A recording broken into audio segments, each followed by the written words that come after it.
ए जी हई का करतानी? हई बताई जगत दुलारी जी द्वार पर आ गइल बानी और वो अभी तक तैयारी ना भइनी। सब तैयारी हो गई बा धान छोट जन करम।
फूलया ढबूल लेके आइल मोलिने आगो बड़ुए बेताब मई के पूजेला चरनिया।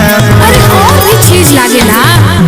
ए पिया हो गंगा जी के पनिया लईहा, मड़वा दवनिया लईहा, तनला चननिया लईहा। सब चीज को देनी जोगार रे रामा। दुनिया से मैया के उतारा हीरोआ पिया, खड़ा बाटे बाघावा कहार रे रामा। खड़ा भइल राघवा दुआर रे रामा।